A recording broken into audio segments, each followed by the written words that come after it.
Hello everyone. Today we are going to talk about a topic, how to engage students in class.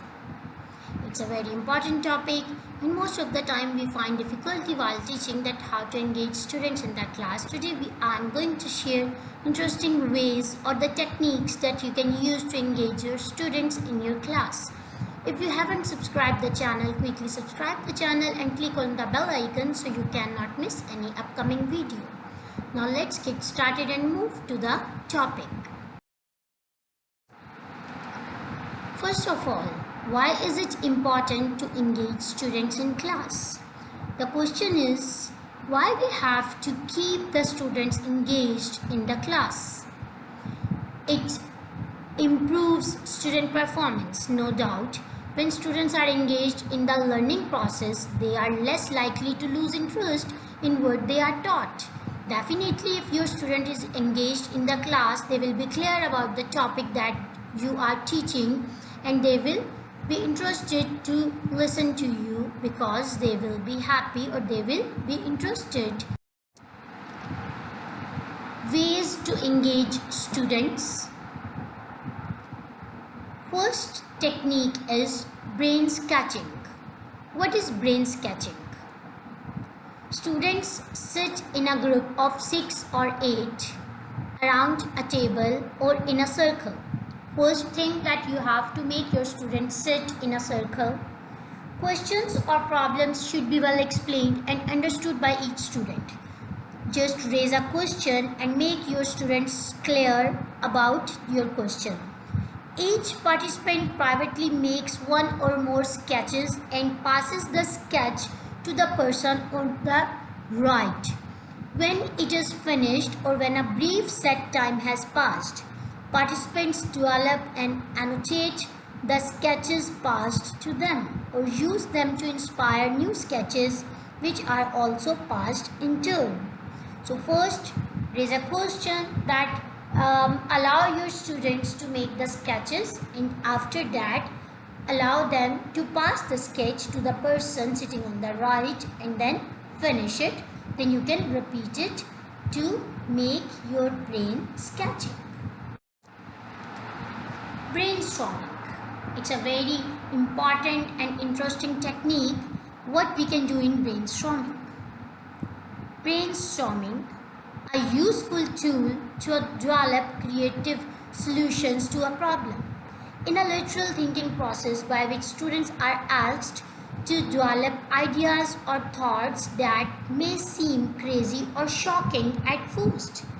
Participants can then change and improve them into original and useful ideas. Brainstorming can help define an issue, diagnose a problem, or possible solutions and resistance to proposed solutions. So brainstorming is a very important technique. You can start different tools in brainstorming. For example, you can raise a question and then you can ask students to come up with the answers that can be crazy or the shocking ones. There can be a picture and you can ask them, okay, what is this? And then allow them to come up with their answers that can be crazy too. No doubt that their crazy answers will be then turned into the meaningful answers later on. Concept mapping. Again, a very important and interesting technique. Concept mapping, it can be a map, it can be a flow chart, it can be a hierarchy, it can be a spider map, a system map, it can be of different shapes.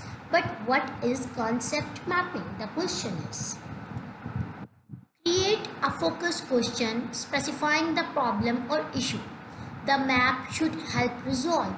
List the key concept, roughly 20 to 25, that apply to the area of knowledge. Put the most general, inclusive concepts at the top of the list and most specific at the bottom. That concepts or that key concepts can come from the students. You have to just make them or just arrange them in the form of flowchart or in the form of concept map. Role playing, a very important and very interesting technique that you can use in your classroom. It can create a magical environment in your classroom. Everyone in your classroom will be engaged and they will be performing their own role, and that will be in your minds maybe forever. So what you can do in that? Role plays should give the students an opportunity to participate what they have learned and should interest the students. Provide concrete information and clear role descriptions so that students can play their role with confidence. Once the role play is finished, spend some time on debriefing. So explain the role to your students, then according to their role they can explain or they can perform their role. Their role should be according to the lesson that you want to teach them. Few of them will be the performers, and few of them will be the audience, and then you can get the feedback or debriefing by the audience as well, so they can conclude the purpose of the role play, or you can say the crux of the role play or the moral lesson behind the role play.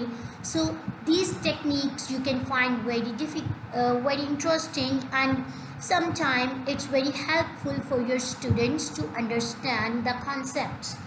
And one more thing, it's very important to keep your students engaged. If they will lose your interest, if they will lose their own interest, you will lose your interest in the lesson as well.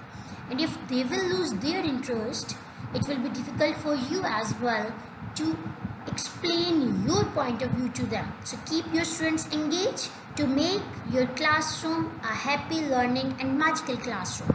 I hope that you learned from this video, and if you like the video, please click the like button and don't forget to subscribe the channel.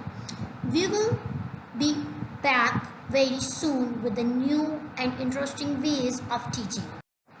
Thank you very much. Take care of yourself and apply these methods in your classroom, and share your comments or your feedback with me. Take care of yourself. Allah Hafiz. See you soon. Bye bye.